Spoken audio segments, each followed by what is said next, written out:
લેવા દેવા નથી. એ ફક્ત એટલું જોવે છે કે જેણે પોકાર કર્યો છે એને અંતરના ઊંડાણથી કર્યો છે કે નહીં. બે ઓઠને જીભથી નહીં, નાભીની નાખી છે કે નહીં. અને જેણે જેણે નાભીની નાખી ને કુરુક્ષેત્ર મેદાનમાં અર્જુન ને કૃષ્ણ એલા જતા હતા, ટીટોડી આડા ફરીને કીધું હતું કે આ કરાવવી ત્યાં અહીંયા વેલા હારે જાણતો કરવી હતી કે કેમ કે આમ ઈંડા મૂક્યા. આ ભાઈ બાધે મારો શું ગુનો, આ ભાઈ બાધે મારો શું ગુનો, હું તો બીજે દિન ક્યાંક ઈંડા મૂકત. અને પડખેથી હાથી નીકળ્યો, ભગવાન કૃષ્ણ ડોકમાંથી ઘંટ તોડ્યો, એ ટકોરો તોડ્યો, એ તોડી અને ઈંડાની માથે મૂક્યો, માથે 14 બ્રહ્માંડનો ભાર મૂક્યો. એ 18 દિનનું મહાભારતનું યુદ્ધ ખેલાણું કંઈક કપાઈ ગયા પણ ટોકરો હિલો નહીં. અહીં 18 દિનનું યુદ્ધ પૂરું થયું. અહીં ટીટોડીના ઈંડા સેવાઈ ગયા હતા. ચળવળી કહે છે ટીટોડી ત્રિકમાં અવિનાશી ઉગારજે. એટલે એને કહેવાય ભક્ત કીએ છે. હવે નથી શબ્દો મને મારી રે વલમ બહુ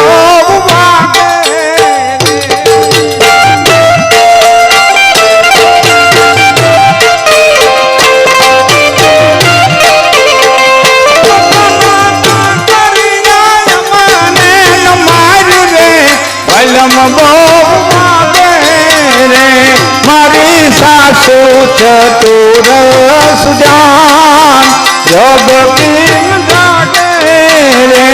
મારી સાસુ ચતુર સુજાન જગ કિન જાગે.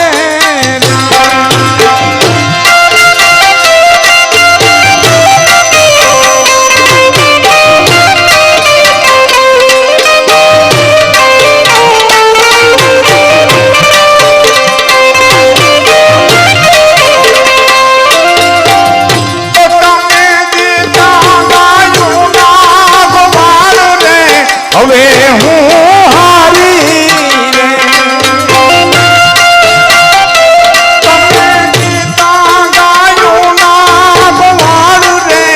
હવે હું હારી રે થોડે મળ્યા પિતામના નાથ ભવને જોગારી તારી તારી ભલે મળ્યા પિતામના નાથ ભવને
આ દ્વારિકાધીશ. અને એની આટલી વાતો કરવા છતાં તમને એમ થતું હોય કે આ બધી તો વાતો છે કરતા હોય તો આજ બધાને ગીતાજી ભેટ આપ્યા છે.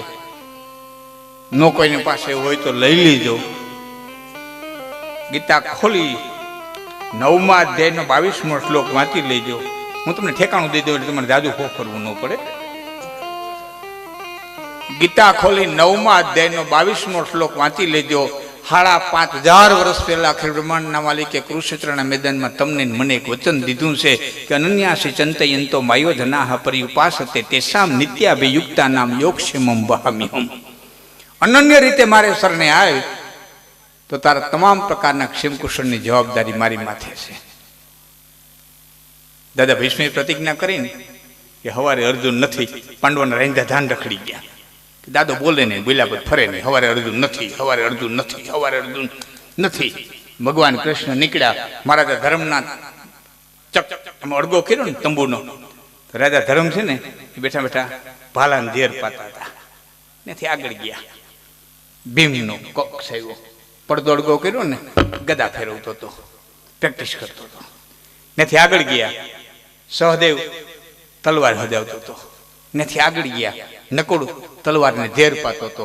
ત્યાંથી આગળ ગયા ને અર્જુનનો કોક્ષ આવ્યો, ડાબા હાથમાંથી ડાબો કાન રાખ્યો હતો અને ઘસઘસા રૂંગતો હતો.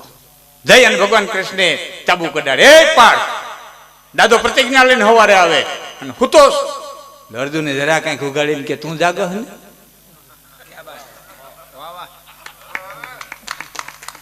તું જાગન પછી મારે હું ઉપાધિ. આને ભક્તિ કહેવાય. ભયને ભક્તિ ભળે નહીં.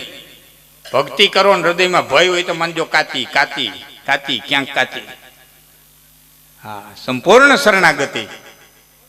ગીતાના 18મા અધ્યાયના 66મા શ્લોકની અંદર કીધું કે તું પાપીમાં પાપી હો, ગૌ હત્યારો હો, બ્રહ્મ હત્યારો હો, સ્ત્રી હત્યારો હો, બાળ હત્યારો હો, પાપીમાં પાપી હો તો પણ સર્વ ધર્માન પરિત્યજ્ય મામેકમ શરણમ વ્રજ અહમ ત્વામ સર્વ પાપેભ્યો મોક્ષયિષ્યામિ મા શુચઃ. તારા તમામ પ્રકારના પાપને માફ કરી અને હું તને મોક્ષ દઈ દે. ભલામણ એક વખત આવી તો ખરો, એક વખત આવી તો ખરો, એક વખત તો પોકાર કરી લે. અને બન્યું સાહેબ, હું તો આપને વિનંતી કરું, તમને એમ થાય ને કે મેં ઘણા બધા પાપ કર્યા, નોટનું પાનું લઈને બેહું પાપની યાદી કરવી. એક પાના ભરાય એટલે આપણા પાપ હોય બહુ. તો એક પાનું ભરાય ને એટલે અને એ કેવા ઝીણા ઝીણા મીટરમાં આંકડી મારી હોય, કોકને 5 રૂપિયાનું બૂસ માર્યું હોય. આપણે માણા કેવડા ને આપણા પાપ કેવડા. જેવો માણા હોય ને ગરીબના દુઃખ ગરીબ હોય, શ્રીમંતના દુઃખ શ્રીમંત હોય. ગરીબના દુઃખ એ ગરીબ હોય તો શ્રીમંતના દુઃખ એ શ્રીમંત હોય.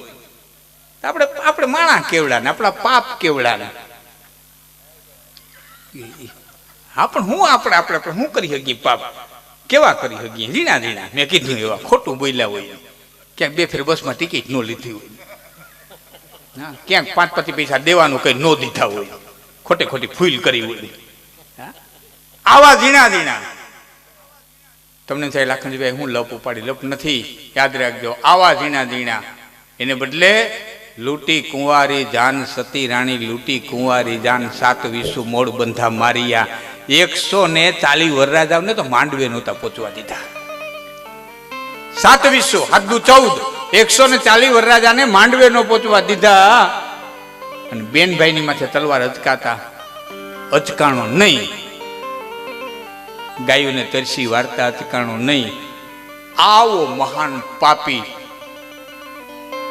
વ્યક્તિ પણ જગતના પટમાંથી જો પીર થઈ અને જાડે જો પૂજાઈ જતો હોય તો પ્રતાપ નામ સ્મરણનો છે, ભજનનો છે, કૃષ્ણની ભક્તિનો છે. હવે આવા ધોવાઈ જતા હોય તો આપણા નો ધોવાય મકોડાના ટાંગા જેવા.